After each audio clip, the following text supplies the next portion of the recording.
Alrighty, good evening my friends, and welcome to another React video.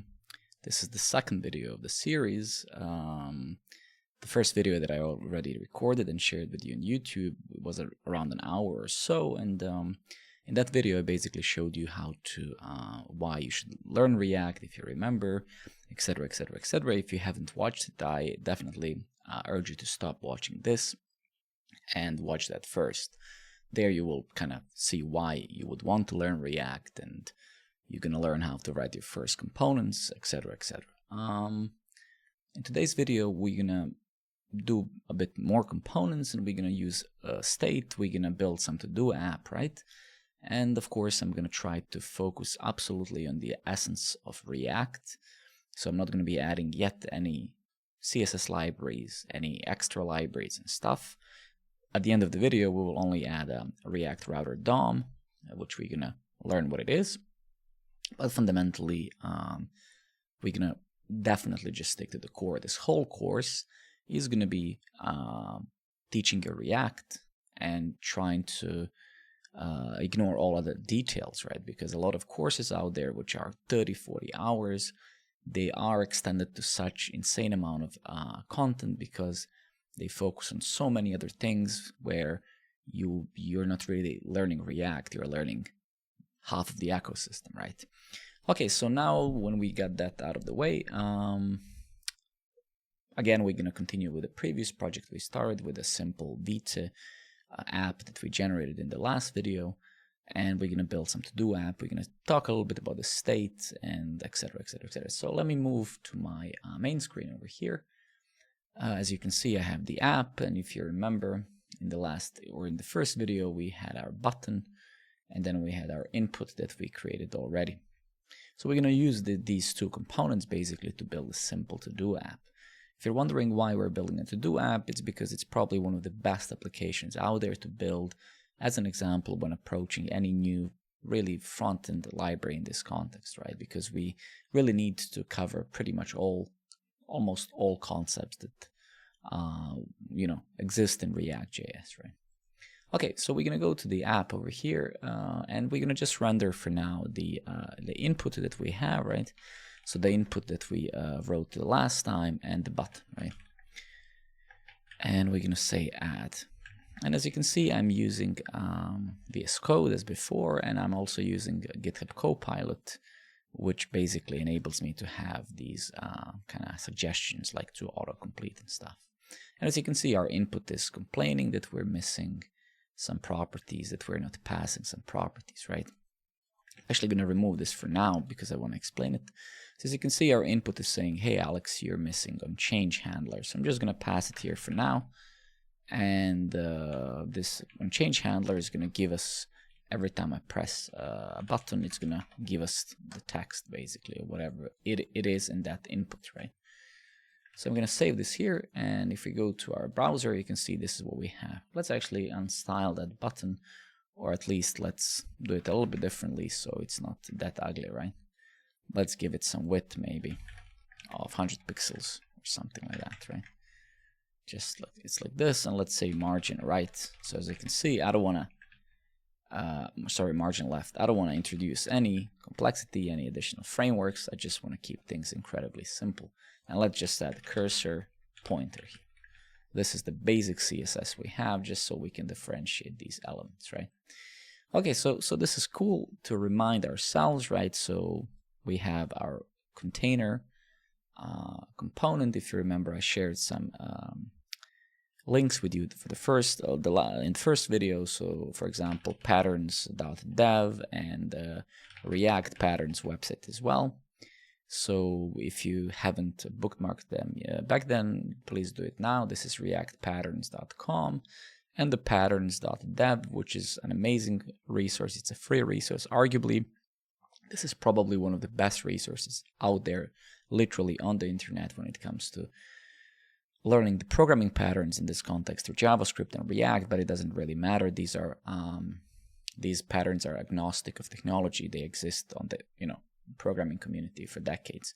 But as you can see here, you have the JavaScript patterns, And then if we scroll a little bit down, there's also React patterns, right? So please use this website for your own advantage, because it's truly amazing, and it's built by Adi Osmani, lead engineering at Google.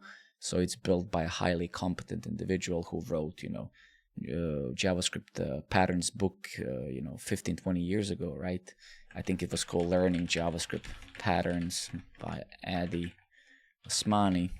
This is the book that I read when it was released, yeah. So basically 13 years ago. So for sure, bookmark this resource. Okay, so going back to this over here.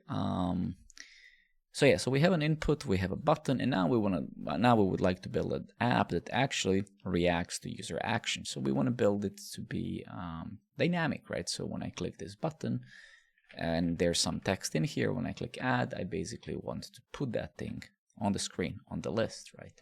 That's what basically a to-do application is. So if we open basically our draw.io, and you should always really be using either draw by hand or whatever. Draw.io is a free tool, and it's my favorite tool. You're going to see me using it at work when organizing projects for my team members. You're going to see me using it in the stream when I'm live programming. So this is one of the best practices you can do as a software engineer, is to actually be an engineer, meaning, plan things and organize them and stuff. So, okay, so in our context, we have a button, right? We have an input. So what it is that we want to do, right? Well, when I click on this button, I want to grab the value from this and append it to the screen. So let's write that. When I click on a button, take the value from the input and append it to some unordered list, right? So that's pretty much what we want to do. This is, you could say, in a way, meta program, right? We've just defined in a natural human language. We have programmed this application already, just not in JavaScript or React, but in our spoken language. So when I click on this, take the value from here and then append it basically somewhere here. So it's going to look like this. It's going to be like buy bananas.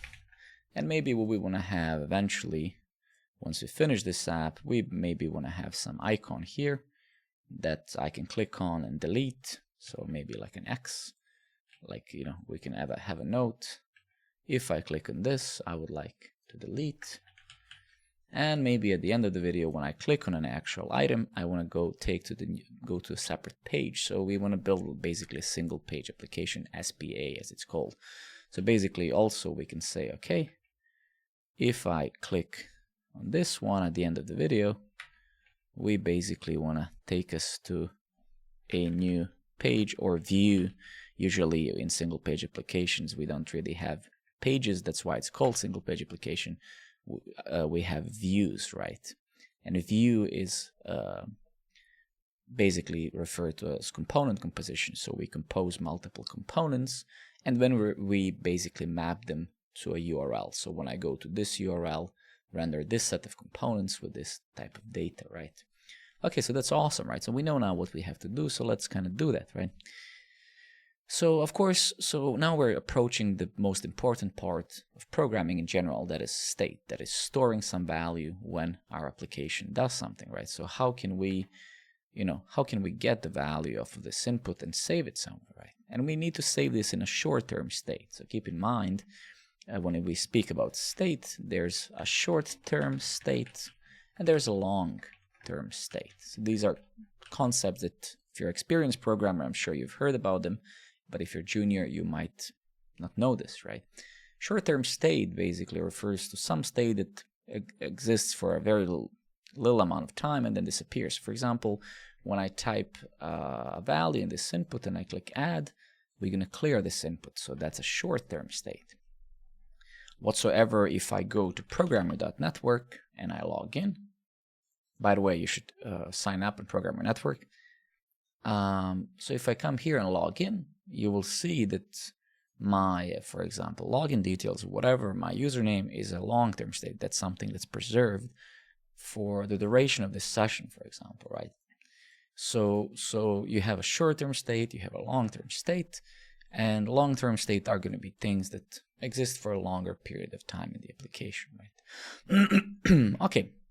So how can we now grab a value from input and store it somewhere so we can then use it to so we can use that value to put it somewhere on the screen? Well, we need to use the state hook, right, in React. And in React, in a modern React, we're using hooks, which as a concept we will discuss in the other video. Not today. We're not going to be covering all of these concepts for the first couple of videos, because I want you to start building things. And then when you start building things, we're going to go back and talk about theory. So keep in mind that when it comes to learning, there are two approaches to learning, or three to say. There is a let's just write it like this, bottom up approach, which is the university approach, which is the school approach. Teach people a bunch of theory, bunch of useless concepts, and then X amount of months later make them build something. There's a top-down approach, which I'm trying to do with you. I'm trying to get you to build things and then make steps back and get into theory and get into the details of why things work as they do. This is, in my experience, the best approach to learn anything is to start building. Of course, this doesn't apply to everybody. Everybody's different. But in my experience, and I've spent 5.5 years working as a technical expert and teaching, this always worked best. And then, of course, the third one, you could say, is a mixed approach. And that is finding the balance between the two, right? So learn a bit of theory and then build, or build and then learn a bit of theory. We're going to focus on being very pragmatic, right? We want to be pragmatic, meaning in reality, in practice, you don't really need to almost learn this theory ever, but you will naturally, as you will be driven to, you will naturally be driven to kind of ask questions. Why does this work like this, right? So we're going to be focusing on building and then walking backwards instead of boring you with theory. So in simple words, in React, without using any external libraries or whatever, if we want to store the state, we're going to use the hooks. And this hook is called useState. In React.js, we can have custom hooks, meaning functions we build ourselves that perform custom behavior. And then, of course, React.js comes with the built-in hooks. useState is a built-in hook, and this is the most common hook that you're going to be using, right? Now, of course, if we hover over this, we should, like we did in the first video, we can actually go to here to useState and click and see what it does. useState is a React hook that lets you add a state variable to your component. So let's focus on that. That is the most fundamental. Imagine this was not a hook. It was not a concept that's confusing you right now. It was just a way to declare a variable in a React component that knows when to re-render component, right? So let's just refer to this instead of a hook. Let's just say, hey, this is the way we declare state variables when working with React, right? The syntax is going to be a little bit strange whatsoever. This useState function returns an array from which we destructure things. So just to be sure that you understand that, if I go to JSBin, and if I literally just say, I create a function called foo, so function foo, imagine that this function returns an array like this, 1, 2, 3, 4, and then I call a function here, foo. How can I get these two values if I wanted to destructure them? Well, I would be like const 1 and 2, 1 or whatever. Well, this can be anything. Now, basically, I'm assigning number 1 to a string of 1 and number 2 to a string of, of course, don't be confused. This can be called apple and banana, right? So now if I print banana, we should be getting number 2, right? So this is just array destructuring, and then there's an object destructuring in JavaScript. If you're unfamiliar with these concepts, just go JS array destructuring, and then same with object destructuring. But if you take a look at this, this is pretty much what's happening here, and what I just showed you, right? The destruction assignment syntax, a JavaScript expression that makes it possible to unpack from arrays, blah, blah. If you know some old JavaScript before ES6 and blah, blah, blah, this thing here, you could say, would be identical to if we said const, you know, I don't know, something like whatever, values is foo, and then you said const apple is values of 0, const banana is values of 1, right? So if I fundamentally do this, if I comment this thing out, and then I print banana again, you will notice that we're still getting 2. So it's just kind of, this is not the point of today's video, but it's just so you don't get confused, because a lot of people will overthink these things. So useState is a function, just as the function we wrote here called foo, that returns values in this way, and React.js team has decided to return this as an array and not as an object. So if they were returning an object in here, right, like this, like, I don't know, 1, 2, then you would be destructuring here differently. You wouldn't be destructuring an array. You basically would be destructuring what? Well, an object, right? So you would do 1 and 2, right? And now you do 2, and we are getting 2, right? So now when we know this, let's go back, right? So as you can see, in React, we use the hooks like this, useState to basically create a state variable in a component, right? You should, of course, read this, but again, let's not worry too much about here. Let's just build. As you saw here in the documentation, this useState takes we destructure 2 values, the value itself and the setter for that value. So if I have here, let's say input value, of course these names are optional. We have decided as a community, or React has a style guide, you should always have the same thing and then append the set in front of it, and that is the difference. So set input value. So for every variable that you create, the state variable, you have a setter to change it. So this input value in this context now would be undefined because I didn't pass anything to useState. But you can see if I hover over it now, you will see that it actually does take something. So basically I can say I want the default value to be enter your text in here, for example, right? So now we have a function to change this value, and we have the value itself. So if I now smack this value just for fun in here, input value, you will notice if we go to our application, where is it? That it says enter your text in here. This is our value. Let's put a break line or whatever here, just so this goes to the new line. So enter your text in here. If I manually, right? So this is an initial value. So this is basically, if this was a plain JavaScript function, you would say that basically this would be identical to this, right? So if this wasn't a React component, if this was a normal JavaScript function, the result of this basically would be literally this. And then you would probably have some, so let's imagine this was a JavaScript function. You would have something here like const set input value, and then you would be like, you know, this would have to be var or let, right? Not const. And then you would be like input value is, and then here you can say new value, right? So this is just to, of course, kind of try to demystify this. It's not magic. It's not some majestic type of code, right? It's plain simple, right?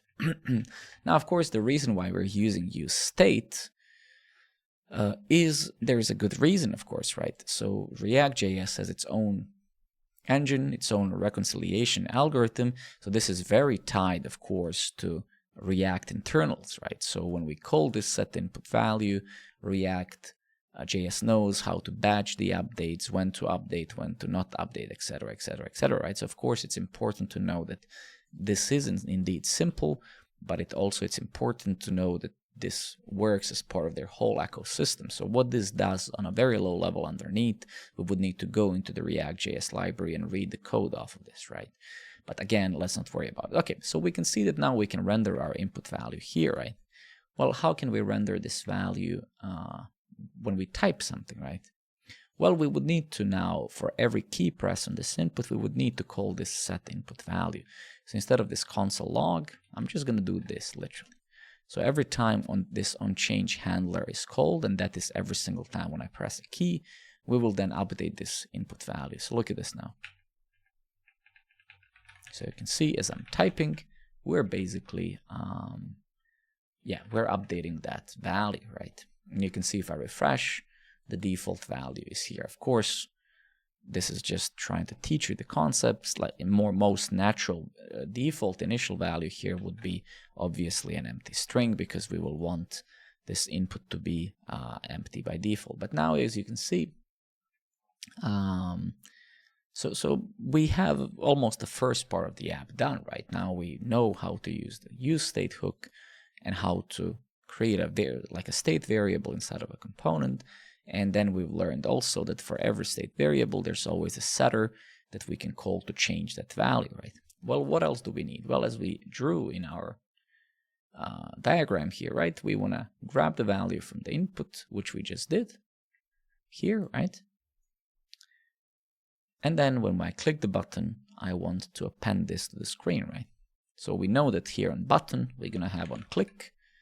And when we click on it, let's create just a handler function here. Let's just say handle add. Let's call it handle add. So basically when I click a button, I want to call this function, right? Let's print here console.log adding, right? So if we go to our simple Vita application over here and we click add, you can see it says adding. So that's great. So we're getting closer to one of the steps, right? So well now, but when I click this button, I actually want to get the value, whatever is in the input, and then do something with it. So let's print the input value here now, right? So I'm going to do this, and I'm going to type something in the input, and then I'm going to press add. Actually, here it is, right? Here it is. So now we have our state variable working, right? So you can see when I press add, we are printing whatever is in the input, right? So that's awesome. That's great. Okay. So what is next? Well, now we need another state variable where we're going to keep our to-dos. So when I do this, I need to push it to some list. And we're going to do that here. We're going to create an array of strings for now. So here I'm going to say to-dos, and you can guess set to-dos would be the setter for that. Again, it's usually whatever the name of the state variable is, and then you just append set in front of it, right?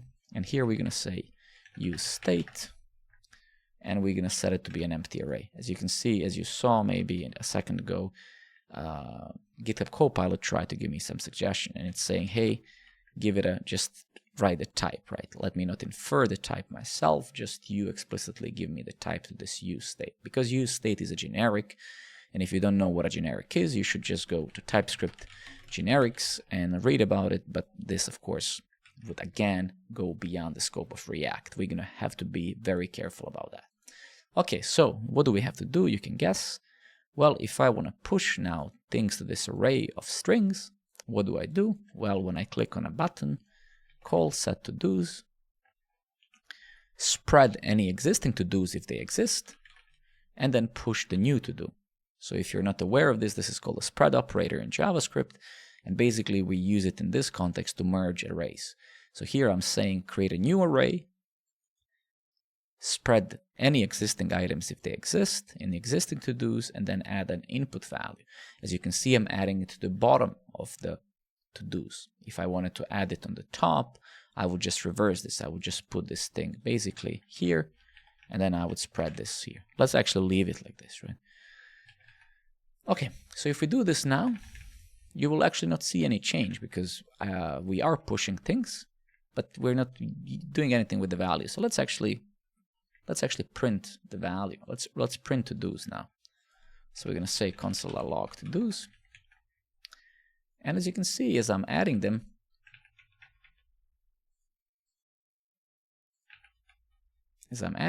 you will see now. So you can see GG. So they're all here. And as you can see, every time I add it now, I'm basically appending it to the top of the list. So I'm not, right. So you can see, because we changed this order, my most recent to-do is added to the top, not to the bottom, right? Okay, cool. So you're probably now wondering, okay, great. Well, what now? Well, now if we go back to our mockups, it's time to actually take these to-dos and render them to the screen. And that's very simple. So we're going to put another break line in here. So we're going to say break line, and as I said in our mockups, in our plan, we're going to create an unordered list, and then we're going to loop through these things. And in React, this is very simple, and React inherently is a very simple library. What do? We use the JavaScript's map method, right? This is a method on a array prototype in JavaScript. We loop through that, and for each given string in this to-dos array, we create a list item. We implicitly are returning the list item here. If you wanted to explicitly return for, let's say, debugging reasons, maybe you wanted to print, to do whatever, you can just explicitly return here. Again, implicit versus explicit return, right? Again, I'm going to try to give you these small ideas as we go, but yeah. Okay, so this is great. So now we're looping through, and as you can see in React.js, just to remind you again, we're using these interpolation brackets. And if you are new to programming, especially to the web, you might think that this is unique to React or whatever, but these concepts exist for a long time. So for example, if we go to handlebars, which is a very old templating engine and stuff like that, you will notice that handlebars had these interpolation double brackets for a very long time. And there are many technologies, many templating engines out there that use these way before React existed. So keep in mind that this is called interpolation. And if we go to React interpolation, I completely misspelled that.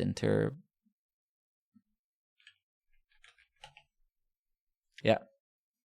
Let's see if there's something.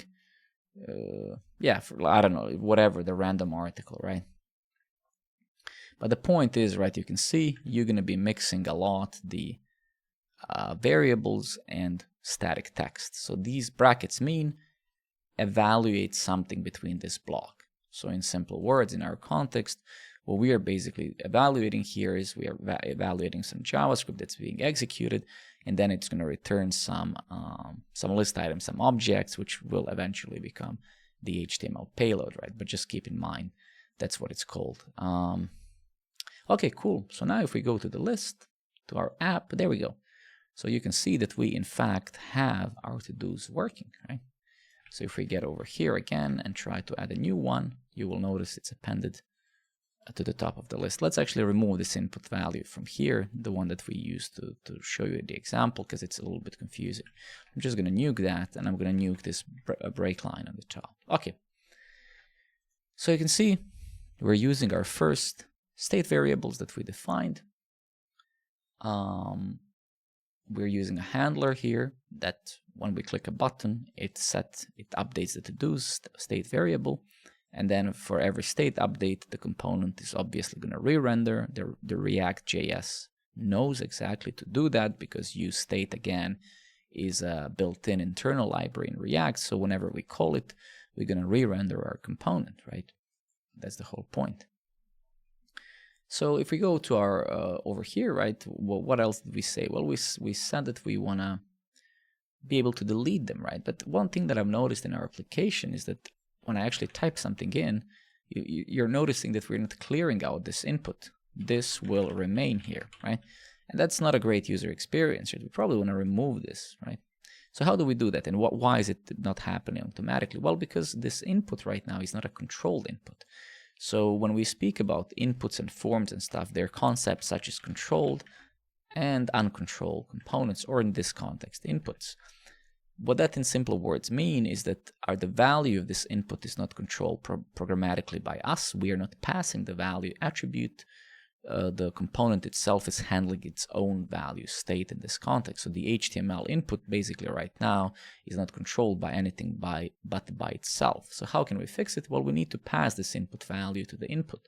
So we probably should do something like value is equal to input value, and you can see the TypeScript right now, it's going to complain. It's going to say, hey Alex, well, I don't know what the value is, man. What are you talking about? My interface doesn't have that. And of course we're going to add it, right? And then we're going to just pass the input.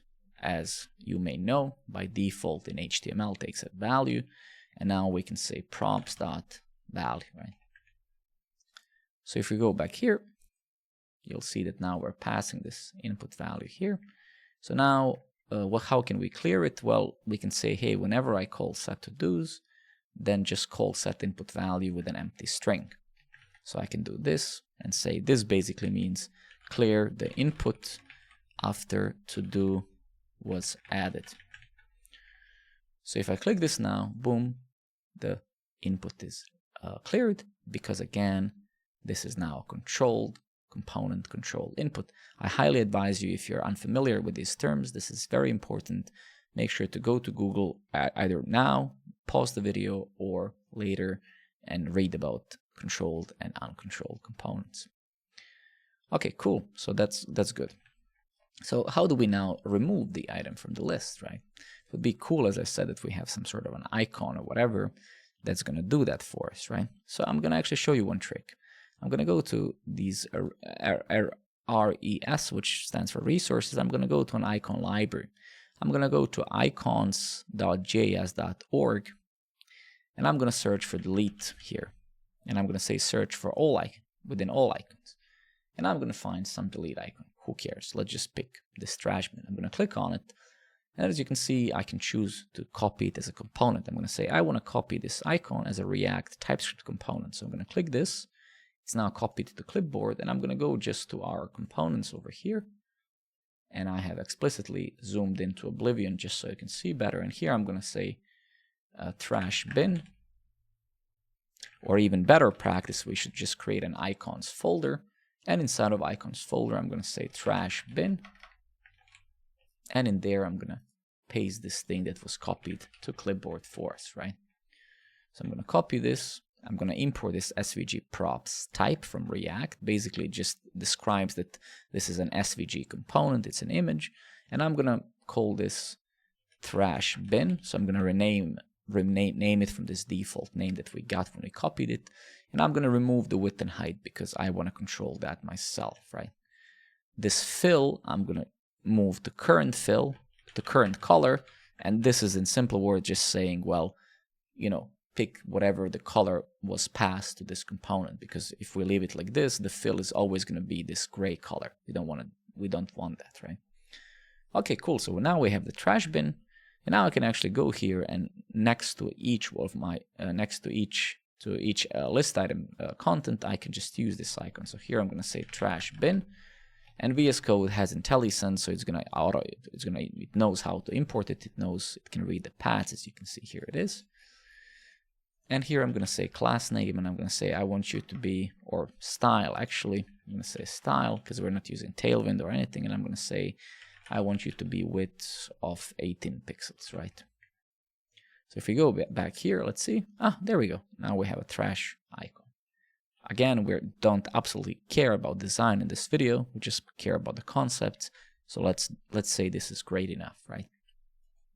Okay, so what do we want to do? Well, we probably want to say when I click on this trash bin, I would like to remove the item that you clicked on. So what do we need? Think about it. Well, we need another handler function, const handle delete. Exactly. So you can see basically that VS Code is helping here a bit. And I'm going to just say on click. And here we will have to create a lambda function, right? We're going to have to create a function like this that takes an index or something, right? Because now we have to remove by something, right? We can either remove by the index of the item in the list, or we can remove by the content. So let me show you both of them. Let me show you what the issue with both of these approaches will be in the context of the app, how we built it right now. Okay, so let's imagine that we want to delete an item by the index in the list. That means that basically we're going to have to remove it by the position in the array. So if I click on this one, on this delete here, that would be the index of 0. That means that that's going to be the first item that's in the list, right? So here now I can say, well, set to do's, right? And I can say to do's.filter, and then to do an index. And I want to say index I here, index of the to do that I'm looping over is not the index that this handle delete gets basically in here, right? So if I click on this now, you will notice that we are removing it, right? As I click on the icons, we're basically getting rid of them. So let's add a few more. So you can see if I click on this one, we're removing that one, right? Whatsoever, this is not a good practice, right? It's a very bad practice to use an index when having these maps and looping over when creating lists in React. And let me show you why. So as you can see here in React.js, there's this key attribute, key property. And this key is a mandatory property whenever you're working with lists in React. Let me show you. If I remove this key from here, and I go to the to our browser and we go to the error screen, you're going to see here, warning, each child in a list should have a unique key prop. Check the render method of app, blah, blah, blah, at list item, right? And it's showing me the stack trace where this is happening, right? So if I actually click on this link, this is a super important article for you to read. Because of course, even though we're not using these modern libraries just because they're performant, we're using them because they're convenient and easy, we can build things fast. This is the most fundamental optimization you can have when it comes to lists in React. Each item in the list has to have a unique identifier, meaning it needs an identifier so React internals know what's really happening with each of the list items, how to refer to them, and then more importantly, when you delete or update or do something with the list item, to not re-render the whole list, right? The biggest problem here in the context of us using the index is that now when I delete the first item with the index of 0, this whole list is going to be recomputed because this guy right now has an index of 0, but if I remove it, then this guy is going to become 0, so we're going to shift the whole entire list by 1, right? That way, the React.js is always going to re-render the whole thing, right? So that's not very efficient. So ideally, of course, it would be better if each of these items actually had a unique ID, just like your database has. If you're using MongoDB or Postgres or whatever, you would usually have some sort of an ID or UUID or something like that, where you would ensure that the item is always unique, right? So this is the downside in this current example of doing this, right? Every single time when I remove one of these things, the order is going to get recomputed, which means the whole list is going to re-render. Let me actually show you one trick. If we go here if we click on these 3 dots in our browser and we go to more tools, and then we click on re-rendering over here, right? There's this little option in the browser. This is built into the Chrome browser. It says paint flashing, highlights areas of the page green that need to be repainted. May not be suitable for people prone to photosensitive epilepsy. So if I click this and do this, let's see now how our application works, right? So you can see when I'm typing stuff here, it's basically showing us what's really re-rendering. And now when I add it, it showed me what re-rendered. So you can see as I'm clicking things around, it's basically showing us what's getting repainted. So this is a nice little utility to have to help you kind of figure out what's actually being painted on the screen. But let's leave it turned on. Okay, so alternative to, of course, this optimization issue would be that our elements here in the list are objects, and each object could have an ID or something like that, right? Before we go there, of course, what we could do is just say, well, the key is the to-do itself, because to-do is just a string. But this also, to say, isn't efficient, because what if we add 2 same items to the list? Now React is going to complain again. It's going to say, hey, Alex, well, I told you that the key has to be unique. Why did you give me the same key twice? Look at this. Encounter 2 children with the same key, ASD, right? If I add another one, it's going to say, right, let's try that again. Right, look at this. Encounter 2 children with the same key. Keys should be unique so that components maintain their identity across updates. Non-unique keys may cause children to be duplicated and or omitted. The behavior is unsupported and could change in a future version, right? Okay, so we can see that neither of them right now is great. So how can we solve this so it's efficient enough? Well, we could solve it by turning this guy, our to-dos, into an array of objects, and we can just use math_random to generate an ID. So what I'm going to do, I'm going to say here, instead of this being an array of strings, I'm going to say it's going to be ID number and then text string, right? So this is my new type. So each of my to-dos now is going to be an object. It's going to have a unique ID and a text. So we have to update this. So here we're going to say text is input value, right? And the ID we can just generate with mat.floor, let's say mat.random, let's say by 10,000, just something that's sufficient for this example, right? And now over here, instead of using an index, which we said is a bad idea, what we're going to do, this handle delete is going to take the to-do's ID. So here we're going to say to-do.id.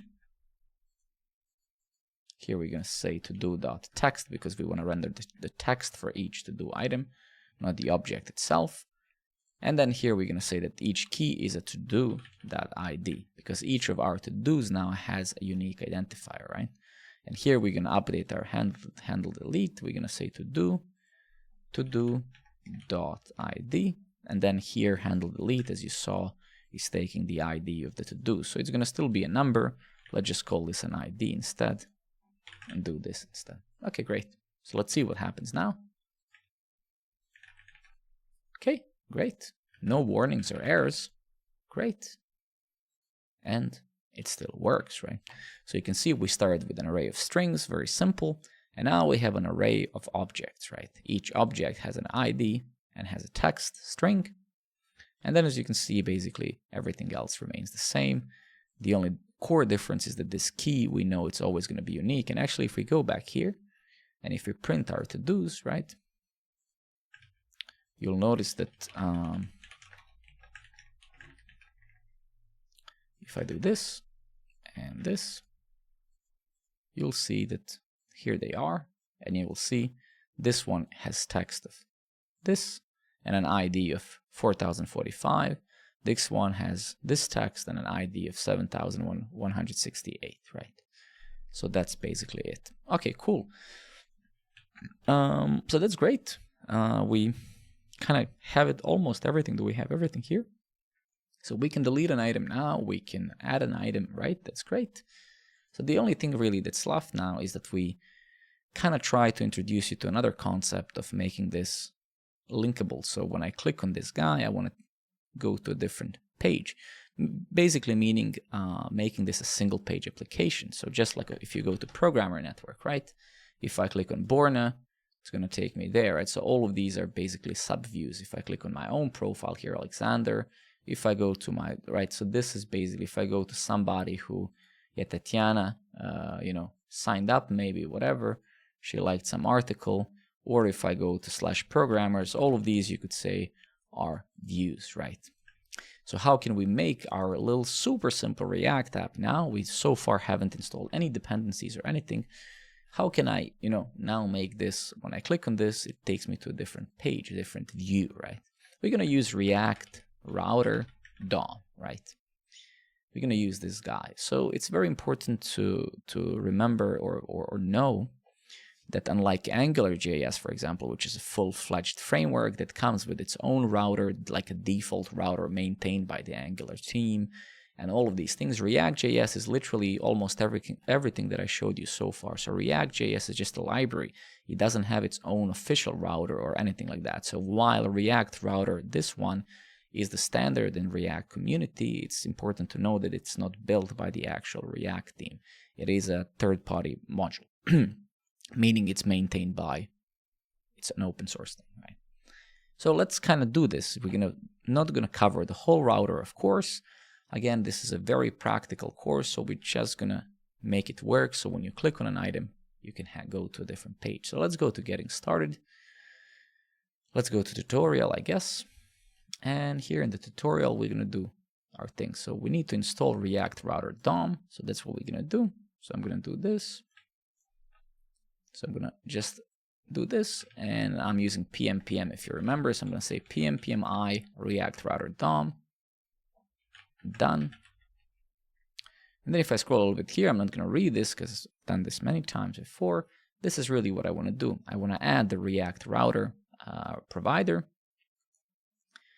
And we need to basically import this. So let's do this together. And I promise I'm gonna teach you all of these things, what the route provider is and all of these.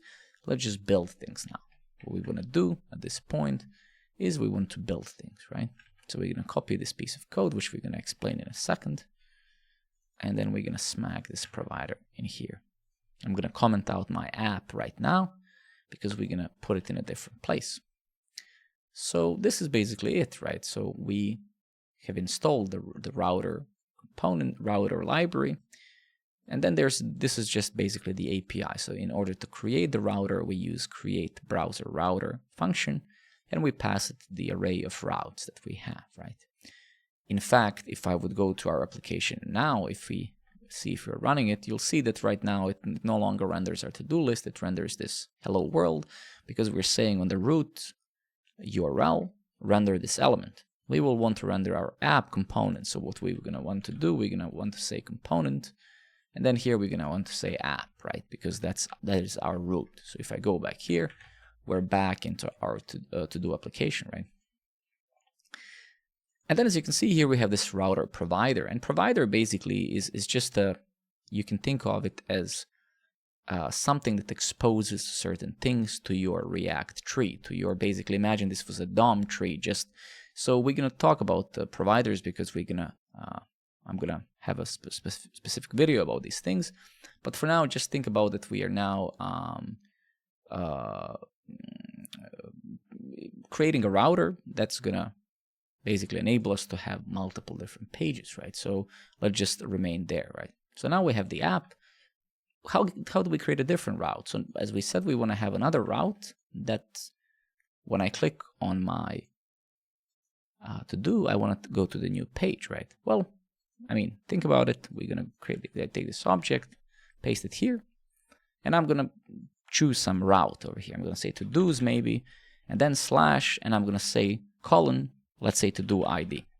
Whenever you see this syntax in any language out there, when you're building APIs with Fastify, Express, Golang, whatever, this colon means this is a dynamic piece of URL. So basically that means that when I go to my URL, I'm going to be saying slash to-dos, and then whatever is after is dynamic, meaning /2, /5, /11, right? This is going to be our ID. So in simple words, this colon means this is a dynamic part. This is a URL parameter, and it's a dynamic part of the URL string, basically. So this can be really anything. It can be a string in this context. Of course, we're expecting to be an ID, but nobody prevents user to come here and says banana either, right? Then, of course, you are supposed to validate things in your app. And here, instead of app, again, I'm just going to say this is going to be to do, right? So I'm just going to do this. And here I'm going to basically say instead of component, we can just say element again, just for a second. So if we now go back to the browser, and I say here /todos /1, you're going to see it says this is going to be to do, right? So it works. Now we have two routes. We have this one, and then we have, this one. So what it is that we want to do now? Well, first and foremost, we want this to be a component as well. So let's go ahead to our components, and let's create a component called to do. Or actually, instead of that, let's actually get rid of this. Let's create pages or views, whatever. Let's create something called here pages. It doesn't matter. I usually call it views or whatever. And let's come here and create a to-do one. I just want to call it page. So for now, it doesn't introduce too much complexity for you. And then we're going to basically I'm just going to go and I'm going to grab this for now here. And I'm just going to say const to do page. Let's call it like that. And I'm going to return this. I'm going to grab it, and I'm going to turn this into a component. And then I'm going to return to do page. I'm going to import it here, right? Actually, we didn't export it yet, so let's say export default to do page, right? Beautiful. And now we can actually import it, right? So if I go back here, we should still have this. If we go to the do page, let's just append some text. So you can see it's actually changing here. Okay, awesome. So now we're getting close to our final thing. When I click on to do, open that to-do in a new page and show its contents. In our case, currently we only have an ID or whatever, ID and a text, right? So that's what's going to be shown. So how do we do that?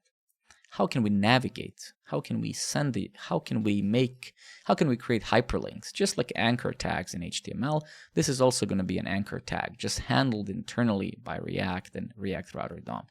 Well, for instance, I can wrap this thing in something called navlink. A navlink is a component that this React Router DOM that we just installed exposes. It comes with, right? So we're going to say here navlink. We're having a little typo here. And we, just like you have with anchor tag, just to remind you, if you remember anchor tags, with anchor tags we have href. Here we give it some URL, right? And it takes us there, right? Well, in the context of navlink, that's identical. It's just instead of href, we're going to say to. And here we specify where do we want to send user to. Here we have to basically specify this URL, right? So I'm going to say here slash. I'm going to use a template literal just so we can interpolate and combine strings. So we're going to say slash to-dos, right? Slash, and then the ID of the to-do. So for each to-do, we're going to create this thing. So I'm going to say to-do.id. Awesome. Let's try and check it out. So if I go back here and I add a to-do, wow, this is now a link, Alex. If I actually inspect this, you will notice it's just a regular hyperlink. And boom, look at this. It has an href that says to-dos and then the ID of my to-do. What happens if I click? Wow, it actually takes me to the new view. Wow, that's awesome, right?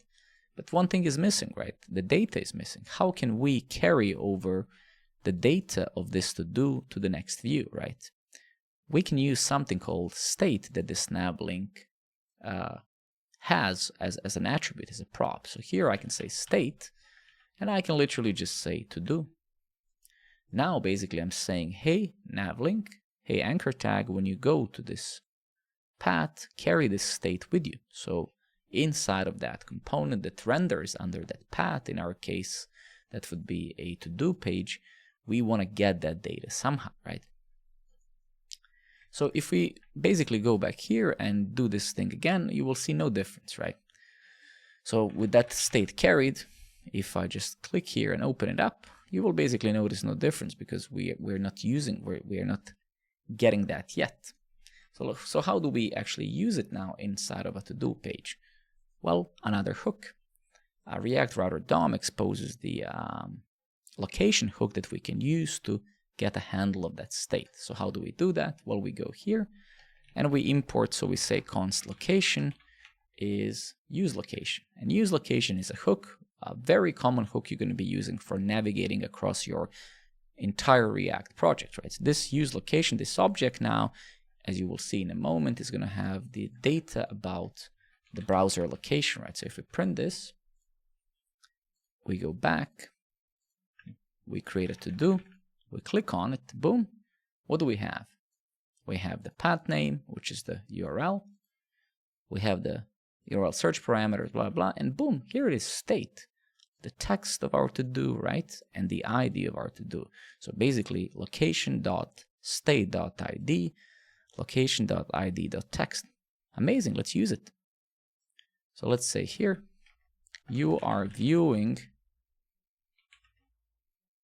a to-do with an ID of location.state.id, and the content is location.state.text. Bam, you're viewing a to-do with an ID of this, and the content is this, right? If we go back, let's create a few more. There we go. You're viewing a to-do with this, and the content is C. Of course, you're noticing one thing is that when we go back here, right, we're losing our list because, of course, this list is set in memory. So as soon as we go back and forth, we're going to lose the list. But you get the point. So now, basically, you have built your first single-page application in React. It's so simple.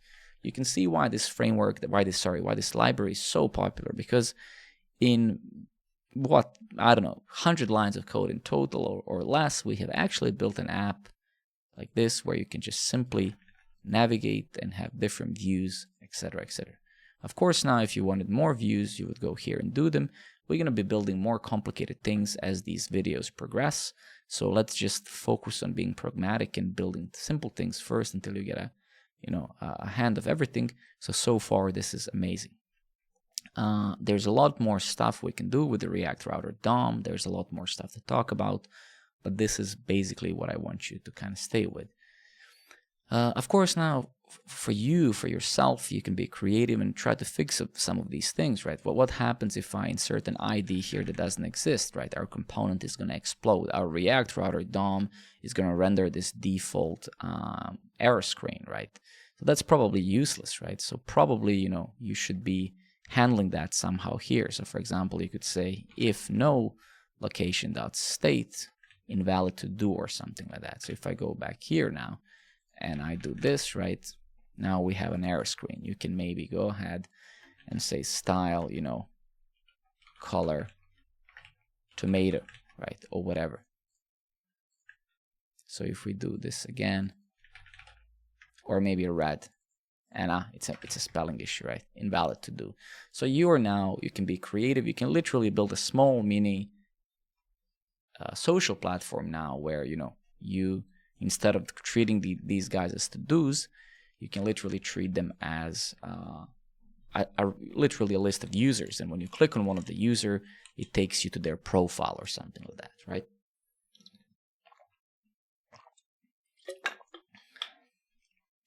Okay, cool. So with that said, right, I think the last thing we can do for you so you can play with this better is maybe we can sync our to-do state in local storage. So basically, whenever we do this, we can also store it to local storage. So we're going to do this super simply now. So we can say local storage.set item, right? And here I can say to-dos, and I can stringify these to-dos because local storage just takes primitive values, doesn't take reference types like objects and arrays. So here we can, whenever I call this, I can also sync it with a local storage. And then here for the default state of these guys, of the to-dos, we can just try to get the state from the local storage, right? So I can do something like this, basically. So try to get to-dos from local storage or make it an empty array, right? What this is basically going to allow us to do, right, is let's just we will basically be able to go back and still preserve the state. If I go back here to application now and local storage, you will notice that we have some to-dos stored in here, right? You can actually view the object in here, so that's amazing, right? Let's see why they're not appearing properly. So JSON stringify, yeah, because are we actually parsing the local storage to-dos? Yes, we are. So that is awesome. And what are we saving? And then there's probably an issue somewhere, the way that we render these things. So to-dos, let's maybe try to add another one. Yeah, that is most likely the problem, but it also something else. Let's see, handle delete, handle add, local storage set item.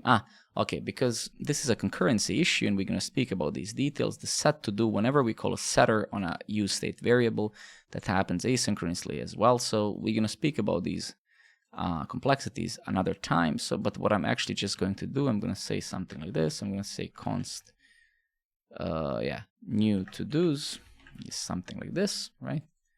And then I'm going to do this in here. We're just going to pass it like this. And then I'm going to also give it to this JSON stringify here. And then just as well, let's see what else do we have. So let's clear now the storage. I'm going to go to application. I'm going to remove this local storage just so we start from scratch. Bam. And now, as you can see, we have them. If I refresh the page, they're still there. If I go to one of them and come back, they now will be fetched from local storage. Of course, we now have to also make sure that we remove from local storage here. So let's also take this thing out. Let's say here const filtered. Yeah, something like this. We're going to say set to-dos. And also we're going to say here local storage set item. We want to set the new ones now when they're filtered, right? So if I remove this thing now, you'll notice that it's basically gone. You will notice whatsoever one little issue that we have with this now, right? you'll notice that this trash bin is part of the link. So when I actually click on it to delete, we're basically deleting but also going to a new link. So it would be probably better if we just wrap this to-do text to be a link and not the whole list item. So that's what I'm going to do. So you can see I'm just going to make sure that the text itself is a link, this guy, but not everything else, right? So let's see what's happening. So let's remove this. Let's add a new one. And yeah, we can see that we didn't actually insert the link in there. It should be like this. And now basically you can see this thing is not inside of the actual navigation link. So if I click it, it's going to go there. And then if we remove this, it's gone.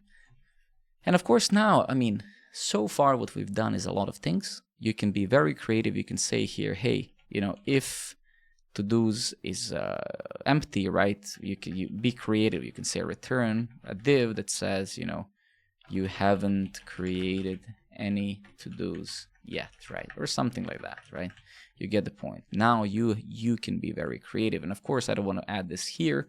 I maybe want to do this instead of this thing. So we can use conditional rendering, right? We can conditionally render one or the other thing. Think of it like an if statement inside of this JSX. So here I can say, you know, if todos.length is greater than 0, then show the unordered list. Otherwise, show you haven't created any to-dos yet, right? So you can see if I go back, it says you haven't created any to-dos. If I now add one, that message is going to be gone. So you can see this is called conditional rendering, and we use basically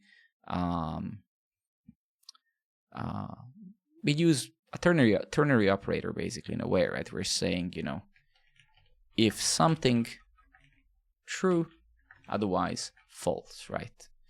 So in this case, we're saying if todos.length is greater than 0, render the unordered list, otherwise you haven't created any to-dos yet. This basically summarizes this lesson. I think we've done everything that we planned, that we've drawn here. Let me switch to the main screen. And so what is to say? So what do I expect you to do? So basically, there are certain things, very important things we haven't covered yet, and that's consciously. There's the effects, the lifecycle methods, basically. So how can we react to components rendering? How can we? So there are maybe one or two very important concepts that we haven't covered yet, and that is consciously because with this, what I showed you right now, you can build a lot of things. Lifecycle methods are going to come, like use effect are going to come handy when we start in the next video interfacing with a web view. So calling some third-party service, interfacing with the backend. Maybe we're going to build some tiny Fastify API where we can talk to it and stuff. So I consciously don't want you to think about it now. I want you to just focus on these concepts that we've done, and then you know, slowly get there. So now you can play with use state. You can store your first variables, you can write some components, you can add a React router DOM, and you know, switch between the views. And actually, maybe what I haven't maybe explained, right? If we just give me 2 seconds. So if we go back to my main screen, right? Keep in mind when it comes to React router DOM, right? Which is maybe I just have to make sure that it's clear what every single of these routers do, agnostic of the UI library or the UI framework, is that you're basically mapping the URL to the set of components. So when I click on this, map this type of URL to this component. In simple words, map www.something.com/something to a view that's composed of some components, right? So that's literally what these routers are. So, right. So this now, this route here that we've created basically is a group of these components. Some other route, this one here, if we duplicate this one and this one is, I don't know, something else, well, this one might map to a different set of components combined together. What what's used underneath these routers is something that's called HTML5 History API. This HTML5 History API basically is a browser API that controls these back and forth buttons and stuff like that, right? So React Router DOM, just like many other routers are there, basically are utilizing this API. As you can see here with this, if you remember when we spoke about router like a couple of minutes ago, we mentioned the state. Like we can carry the state to the next place. Well, here it is. Replace state, push state, go back. So when I click back button here in the browser, what's really happening behind the scenes is this. History.back. Actually, let me show you one thing. I can go back to my console and I can say history.back. Look what happened. It sent me back. I didn't even click the back. What if happens if I go history.forward? It's going to take me back to the place where I was. But you can see one interesting detail. The history is preserved here. But what if I use history.replace? State. What does this do? Well, we didn't give it all the necessary arguments. But if we go here, you can see we can pass it these types of arguments, right? So this is basically how these things work. They're not magical. They're not crazy in any way. It's just JavaScript, right? Wrapped in some abstractions. And you have a lot of tools now anyway to build a lot of great things. So play with this, work with this, and in the next video, we're gonna do the effects, more complicated state management, etc., etc., etc. So be patient. Make sure you watch every single video I make. And what is to say? If you like this video, if it helped you, what can you do? How can you contribute? Well, like it, share it, write a comment, ask a question, join Programmer Network platform, join my Discord, and I wish you best. I'll see you in another one, okay? Peace out. Cheers. Bye-bye.